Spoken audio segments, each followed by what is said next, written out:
હર હર મહાદેવ, ધોરણ 12, નામાના મૂળ તત્વો, એકાઉન્ટ. એનું માર્ચ 2018 પેપરનું સોલ્યુશન આપણે વિડીયો મૂકી દીધો છે. જે રીતના આપણે એમાં વાત કરી તેવી રીતે હવે આગળ વિડીયો આવે છે જુલાઈ 2018 પેપરનો.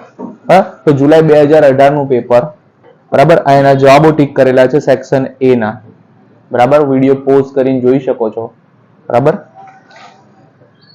અને આગળ આવી રીતના વિભાગ બી ના આટલા પ્રશ્નો પૂછેલા છે. આ વિભાગ બી ના આન્સર તમારે શોધવા પડશે. અને વિભાગ સી આખો તમે જોઈ શકો, વિડીયો પોઝ કરીને જોઈ લેજો વિડીયો. વિભાગ સી ના પ્રશ્નો, કેમ કે સવાલ હશે તો તમે આગળ સોલ્યુશન શોધી શકશો, બરાબર. હું હમણાં તમને આગળ બતાવી રહ્યો છું, એટલે પેપર પહેલા બતાવી રહ્યો છું કે આ પ્રશ્નો છે. આ વિભાગ ડી નો આ પ્રશ્ન અહીંયાથી ચાલુ થાય છે, બરાબર. આ બધાનું સોલ્યુશન તમને હમણાં બતાવી રહ્યો છું, બરાબર. આપણે સોલ્યુશન કરીને રાખેલું છે આ વિભાગ ડી ના, બરાબર.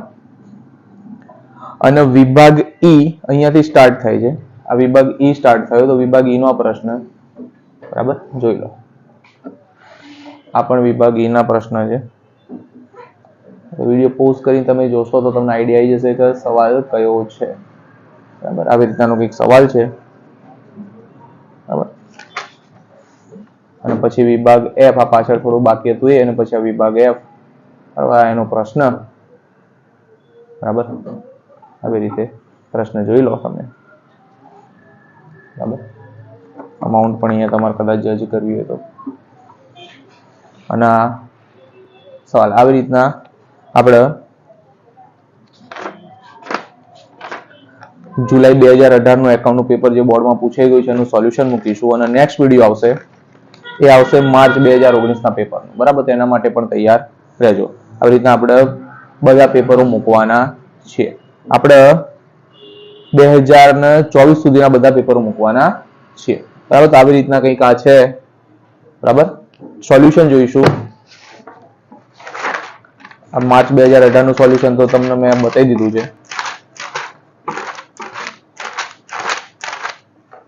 જુલાઈ 2018, બરાબર.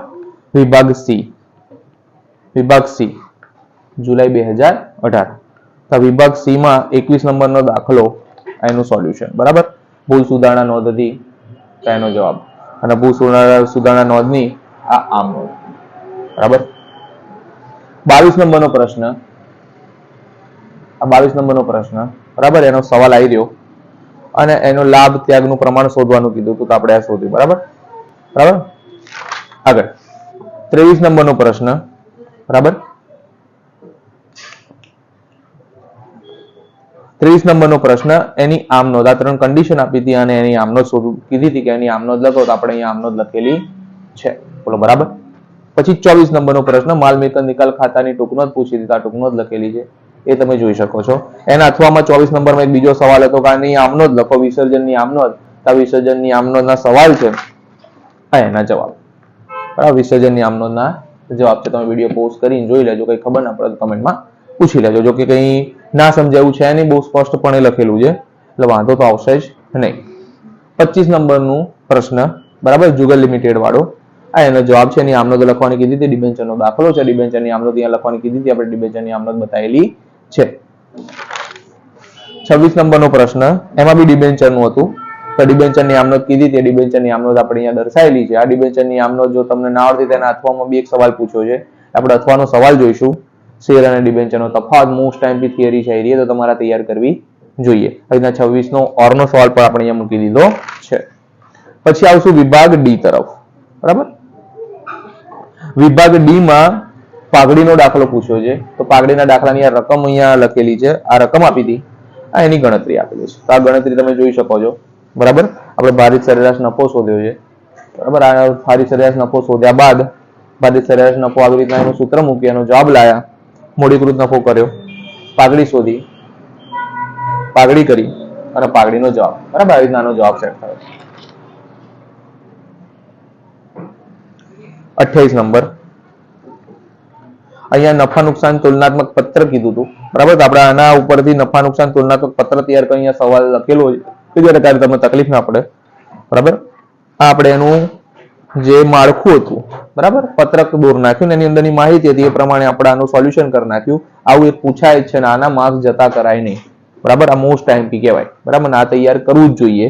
29 નંબરનો સવાલ, આઈ લિમિટેડ નીચે દર્શાવેલી આપેલી વિગતોના આધારે ચાલુ ગુણોત્તર અને પ્રવાહી ગુણોત્તર કર. મેં કીધું છે એ પ્રમાણે ચાલુ ગુણોત્તર અને પ્રવાહી ગુણોત્તરનો દાખલો પૂછાય જ છે. બરાબર, તો માહિતી આપી છે, આપણે એના ઉપર જે માહિતી અલગ કરી કે ચાલુ મિલકતોમાં આટલું આવે અને ચાલુ દેવામાં આટલું આવે, પછી આપણે એ સૂત્રોનો ઉપયોગ કર્યો અને એનો જવાબ લાયા. બરાબર, એના ઓરમાં આપણને દેવા ઇક્વિટી ગુણોત્તર પૂછે છે. બહુ બધી વખત આ જોયું છે કે એના ઓરમાં દેવા ઇક્વિટી ગુણોત્તર વધારે હોય છે, તો આપણે એની એ બી તૈયાર કરીને રાખવાનો. બરાબર, એનું બી સોલ્યુશન આ સવાલ છે ને એનો જવાબ છે.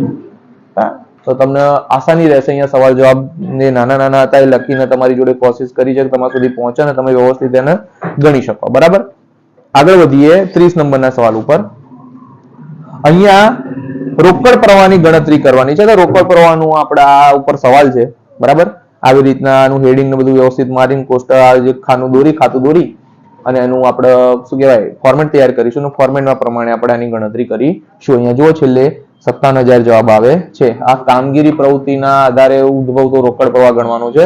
આ કામગીરીનું છે. બરાબર, તો આપણે અહીંયા લખી જોઈએ કામગીરી શું છે, કામગીરીના આધારે રોકડ પ્રવાહની ગણતરી કરો.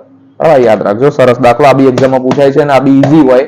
એક ખાલી માળખું તૈયાર કરવાનું તમને જવાબ મળી જતો હોય તો આ પણ છોડવો જોઈએ નહીં. આગળ વધીશું વિભાગ ઈ તરફ. વિભાગ ઈ માં બરાબર તમને આ દાખલાની રકમ આપી છે, અહીંયા લખી દીધી છે આખી રકમ, તો તમને વાંધો નહીં આવે. જોઈ લો, હું ધીમે ધીમે નીચે ચોપડો જોવા દઉં છું, તમને આઈડિયા રહે.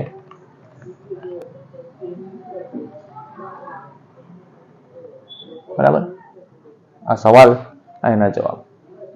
આ પુનઃ મૂલ્યાંકન ખાતું, ભાગીદારોના મૂડી ખાતા, ભાગીદારોના મૂડી ખાતા. બરાબર, એના જવાબ અને પાકું સરવૈયું. આ પાકું સરવૈયું દોરેલું છે, એનો જવાબ 6,73,000 આવે છે. બરાબર, આગળ 32 નંબર ધવલ કમલ અને નવલનો દાખલો. બરાબર, ધવલ કમલ અને નવલનો દાખલો આપ્યો છે. બરાબર, અને આખી એની રકમ લખેલી છે. આ રકમ જોઈશું અને એનો જવાબ. પુનઃ મૂલ્યાંકન ખાતું તૈયાર કર્યું. બરાબર, પછી અહીંયા ભાગીદારોના મૂડી ખાતા તૈયાર કર્યા, એનો જવાબ.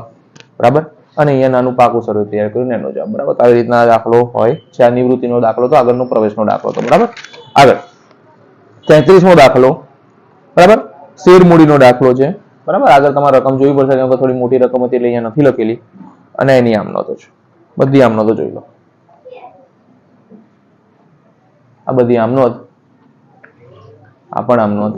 અહીંયા જવાબ પૂરો થાય. એના અથવામાં એક બીજો દાખલો પૂછ્યો છે, એ પણ સેમ એવો છે, ઇક્વિટી વાળો છે. આ બે માંથી તમને જે ફાવતો એ દાખલો તમારે ગણવાની છૂટ આપી હોય છે, પણ આપણે બે ની પ્રેક્ટિસ મૂકી છે, જેને જે ગણતરી કરવી એ કરી શકે. એનો જવાબ અહીંયા એનો જવાબ. બરાબર, ઓકે. અહીંયા આવે છે વિભાગ એફ. વિભાગ એફ માં રામ અને રહીમ નું આપણે નફા નુકસાન ખાતું તૈયાર કર્યું છે. બરાબર, નફા નુકસાન ખાતું રામ અને રહીમ નું જોઈ લો. સ્ક્રોલ કરું છું ધીમે ધીમે ધીમે ધીમે. રામ અને રહીમ નું નફા નુકસાન ખાતું. બરાબર, રામ અને રહીમ નું નફા નુકસાન ખાતું, આ નફા નુકસાન ફાળવણી ખાતું, આ પાકું સરવૈયું. બરાબર, આ રીતના પાકું સરવૈયું છે. આવી રીતના 2,44,000 જવાબ આવી જાય છે, એટલે કોઈ દાખલામાં મિસ્ટેક છે નહીં. બરાબર, આગળ વધીએ. છેલ્લો સવાલ 35 નંબરનો કે ભાઈ નફા નુકસાન પત્રક તૈયાર કરો. તમને સવાલ આપ્યો છે આવી રીતના નફા નુકસાન પત્રક તૈયાર કરવાનું છે. પત્રક તૈયાર કરી દેવાનું, રકમ આપેલી એના ડેટા મૂકવાનો એટલે સીધો તમને જવાબ મળી જાય 97,800. બરાબર, અહીંયા આવી રીતના પૂરું થાય. અને નેક્સ્ટ જે વિડીયો આવશે એ વિડીયો આવશે માર્ચ 2019ના પેપરનો. બરાબર, એ વિડીયો પણ જલ્દી મૂકી જશે. આની સાથે સાથે આપણે માર્ચ 2024 સુધીના જેટલા પણ અકાઉન્ટ્સના પેપર લેવાઈ ગયા છે બધા મૂકવાના છે. હજુ તો 2019 પહોંચ્યા છે. બરાબર, એની સિવાય તમને સ્ટેટનું આંકડાશાસ્ત્રના 2024 સુધીના બધા પેપરનું સોલ્યુશન મળશે. અને આ બે પતી જશે પછી મોસ્ટ ટાઈમ જે દાખલા છે બરાબર એનો પણ ચેપ્ટર વાઇઝનો વિડીયો તમને મળી જશે. એના સિવાય ગુજરાતીના આઈએમપી પ્રશ્નો છે એનો વિડીયો ટૂંક સમયમાં આવી જશે. અત્યારથી મૂકી દેવાનો છું. બરાબર, 3 માર્કના 4 માર્કના પ્રશ્નો, વિચાર વિસ્તાર કયો પૂછાય અને નિબંધ. બરાબર, ગુજરાતીનો વિડીયો પણ ટૂંક સમયમાં આવી જશે કે જેના કારણે તમને તકલીફ પડે નહીં. બરાબર, વહેલી તૈયારી કરી નાખવી. બરાબર. એટલે લાસ્ટ ટાઈમમાં કંઈ અઘરું જે ના આવડતું એની ઉપર ધ્યાન કેન્દ્રિત કરી શકો. બરાબર. તો વિડીયો જો કામનો લાગતો હોય તો લાઈક શેર અને સબસ્ક્રાઇબ કરીને લોકો સુધી પહોંચાડવું. Thank you.